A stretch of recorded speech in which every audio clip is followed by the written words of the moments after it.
Vijayanagara channel ವೀಕ್ಷಕರಿಗೆ ನಮಸ್ಕಾರ. ವಿಜಯನಗರ ವಾರ್ತೆಗಳಿಗೆ ಸ್ವಾಗತ. ಮುಖ್ಯಾಂಶಗಳು.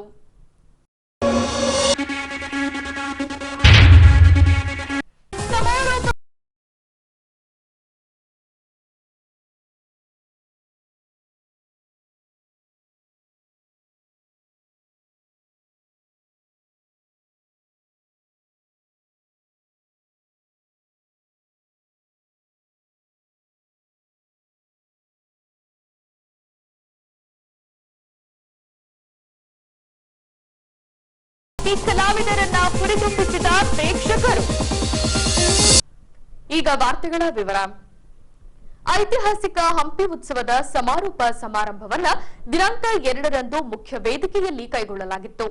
3ನೇ ದಿನದಂದು 4 ಲಕ್ಷಕ್ಕೂ ಅಧಿಕ ಪ್ರೇಕ್ಷಕರು ಹಂಪಿ ಉತ್ಸವದಲ್ಲಿ ಪಾಲ್ಗೊಂಡಿದ್ದು ವಿಶೇಷವೆನಿಸಿತ್ತು.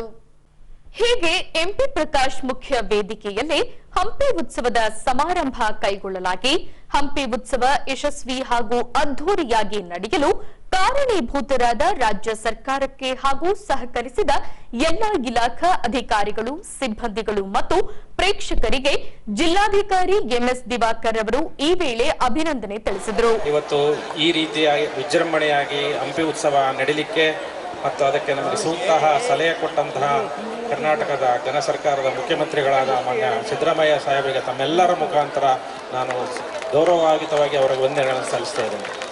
ಅವರ ನಿರ್ದೇಶನದಂತೆ ಇವತ್ತು ನಾವು ಕಾರ್ಯಕ್ರಮ ಹಮ್ಮಿಕೊಂಡಿದ್ದೀವಿ. ಅದಾದ ನಂತರ ನಮ್ಮ ಜಿಲ್ಲಾ ಉಸ್ತುವಾರಿ ಸಚಿವರು ಅವರು ಪ್ರತಿ ದಿನವೂ ಇದರ ಬಗ್ಗೆ ವಿವರಗಳನ್ನು ಪಡೆದುಕೊಂಡು ಸೂಕ್ತ ನಿರ್ದೇಶನ ಕೊಟ್ಟಿದ್ದಾರೆ. ಅದೇ ರೀತಿ ಅವರಿಗೂ ಕೂಡ ನಾನು ಧನ್ಯವಾದಗಳನ್ನು ಅರ್ಪಿಸ್ತೇನೆ. ಮುಖ್ಯವಾಗಿ ನಮಗೆ ಸ್ಥಳೀಯ ಶಾಸಕರು ಪ್ರತಿ ವಿಚಾರದಲ್ಲಿ ಕೂಡ ನನ್ನನ್ನು ಪ್ರೋತ್ಸಾಹಿಸಿ ಎಲ್ಲ ಕೆಲಸಗಳನ್ನು ಮಾಡಲಿಕ್ಕೆ ನನಗೆ ಹುರಿದುಂಬಿಸಿ ಇವತ್ತು ಈ ಕೆಲಸವನ್ನು ಮಾಡಲಿಕ್ಕೆ ಅವಕಾಶ ಮಾಡಿಕೊಟ್ಟಿದ್ದಾರೆ. ಅವರಿಗೂ ಕೂಡ ನಾನು ವೈಯಕ್ತಿಕವಾಗಿ ಧನ್ಯವಾದಗಳನ್ನು ಅರ್ಪಿಸ್ತೇನೆ. ಮುಂದುವರೆದು ಪ್ರವಾಸೋದ್ಯಮ ಸಚಿವರು ನಿನ್ನೆ ಬಂದಿದ್ದರು. ತುಂಬ ಖುಷಿಯಾಗಿದ್ದಾರೆ ತಮ್ಮನ್ನು ನೋಡಿ.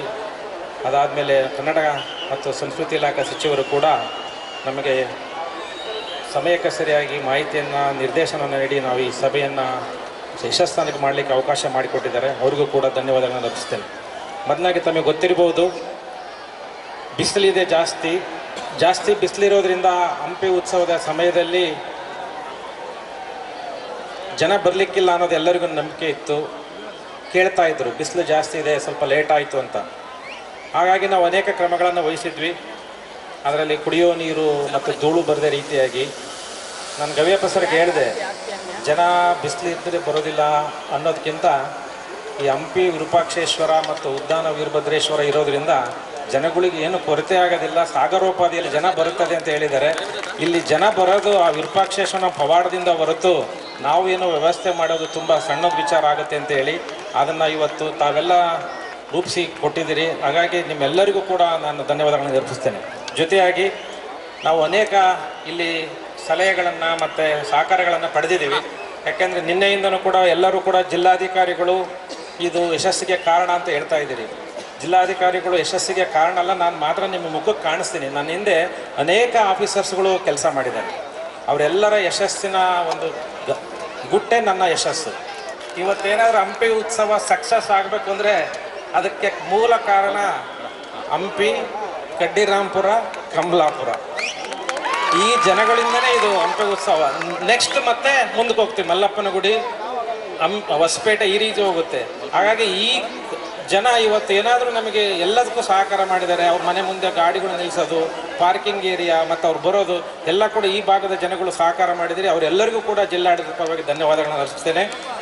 ಯಾಕೆ ನಾವು ಸಕ್ಸಸ್ ಆಗುತ್ತೆ ಅಂತ ಹೇಳಲಿಕ್ಕೆ ಒಂದು ನಿಮಿಷ ನಿಮಗೆ ಹೇಳ್ತೀನಿ. ನಾನು ಈ ಅಧಿಕಾರಿಗಳ ಮೇಲೆ ಬರೀ ನಂಬಿಕೆ ಇಟ್ಟಿರಲಿಲ್ಲ,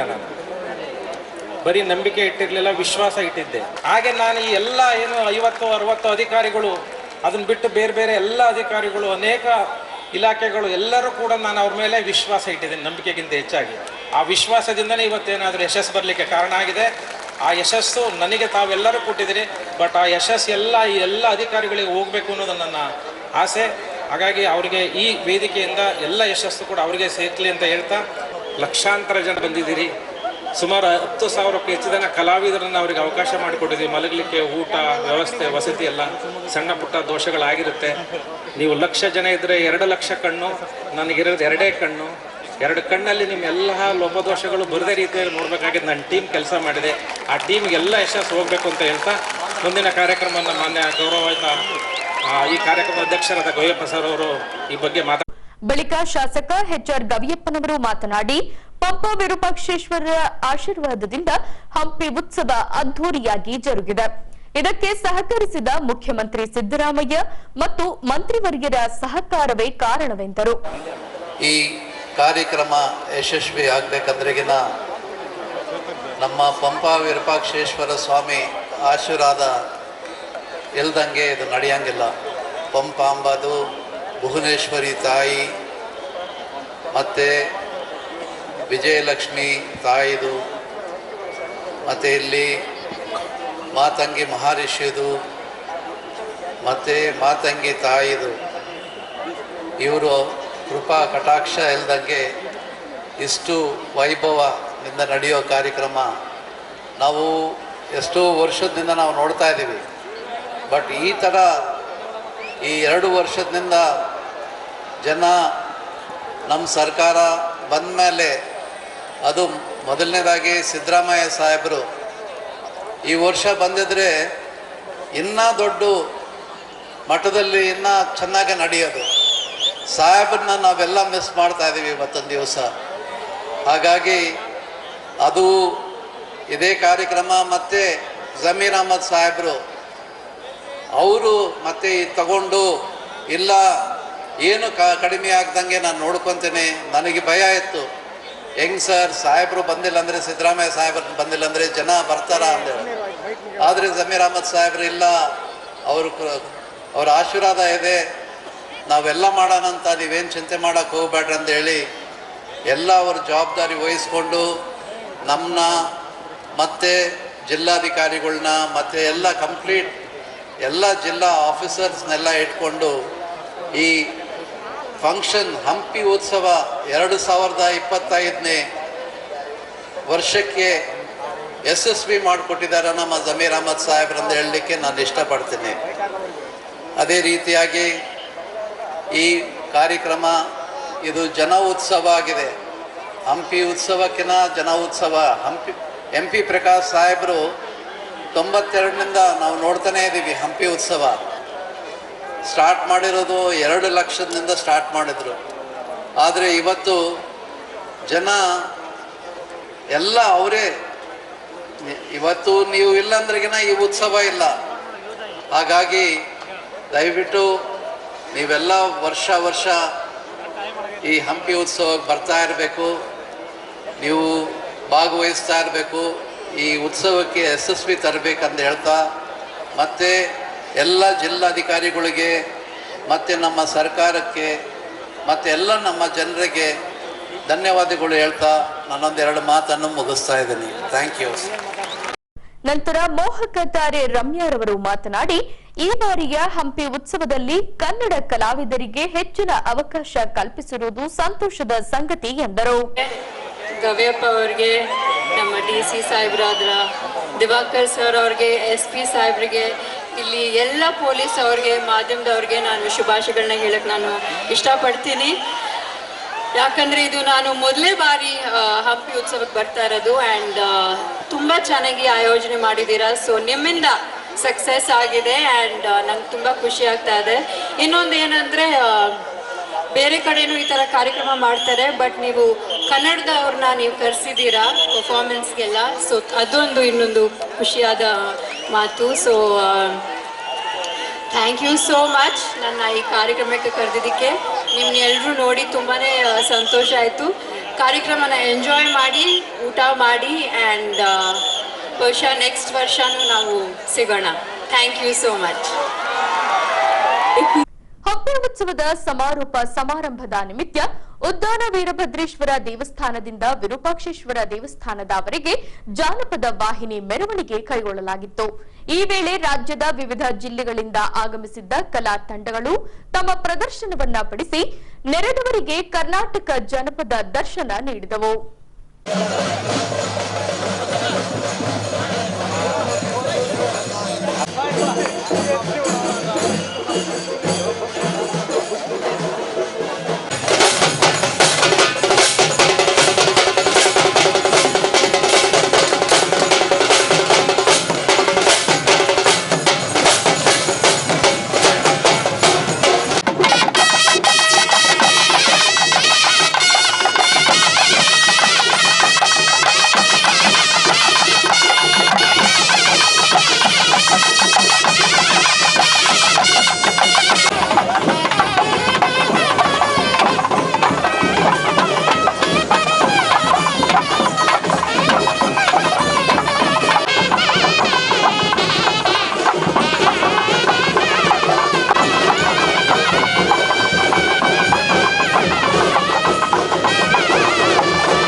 ಪ್ರಕಾಶ್ ಮುಖ್ಯ ವೇದಿಕೆಯಲ್ಲಿ ಖ್ಯಾತ ಗೀತ ಗಾಯಕರಿಂದ ಸಾಂಸ್ಕೃತಿಕ ಕಾರ್ಯಕ್ರಮ ಕೈಗೊಳ್ಳಲಾಗಿತ್ತು. ಹೀಗೆ ಗಾಯಕರು ಕನ್ನಡ ಗೀತ ಗಾಯನ ಹಾಡುತ್ತಿದ್ದಂತೆ ನೆರೆದ ಪ್ರೇಕ್ಷಕ ಚಪ್ಪಾಳೆ ಶಿಳ್ಳೆ ಹಾಕಿ ಗೀತ ಗಾಯಕರಿಗೆ ಹುರಿದುಂಬಿಸಿದ್ದು ಕಂಡುಬಂದಿತು.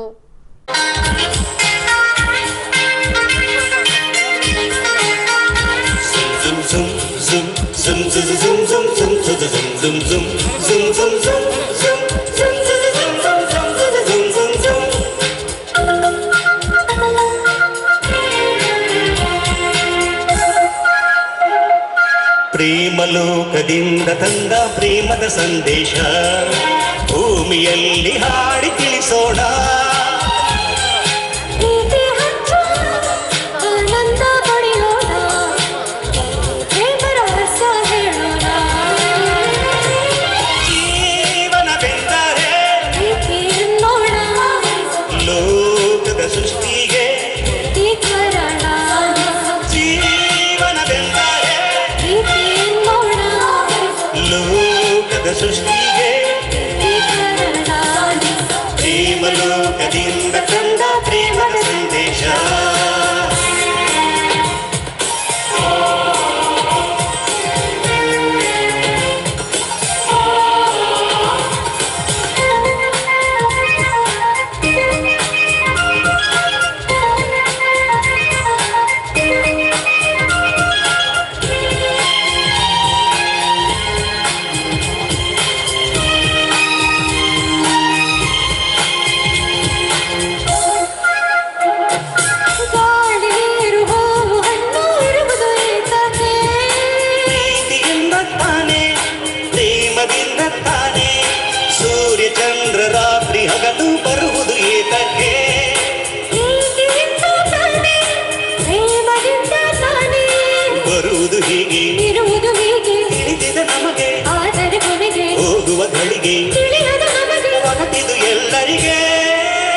ಕಣ್ಣಿನ ಸನ್ನಿಯ ಸ್ವಾಗತ ಮರೆಯಲಾರೆ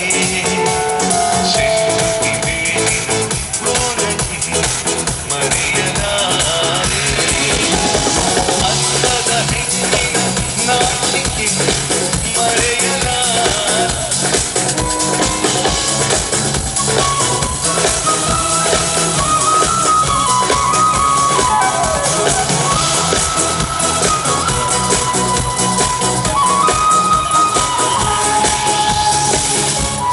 ಚೆಲುವಿನ ತಾರೆ ಒಲವಿನ ಚಿಲುಮೆಯ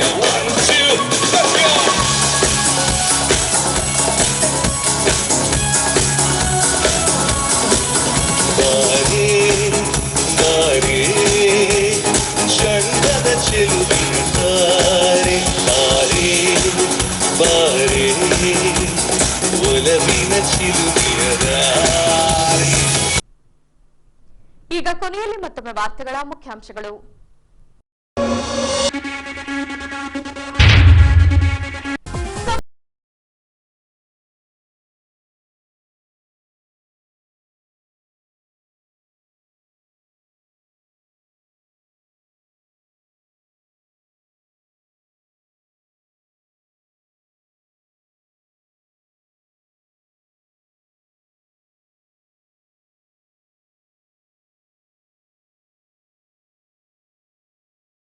ಈ ಕಲಾವಿದರನ್ನ ಹುರಿದುಂಬಿಸಿದ ಪ್ರೇಕ್ಷಕರು. ಇಲ್ಲಿಗೆ ವಾರ್ತಾ ಪ್ರಸಾರ ಮುಕ್ತಾಯವಾಯಿತು. ದೈನಂದಿನ ಆಗುಹೋಗುಗಳ ಮಾಹಿತಿಗಾಗಿ ವೀಕ್ಷಿಸಿ ವಿಜಯನಗರ ಸುದ್ದಿವಾಹಿನಿ. ನಾನು ತೇಜಸ್ವಿನಿ ಪಿ ಪಾಟೀಲ್. ನಮಸ್ಕಾರ.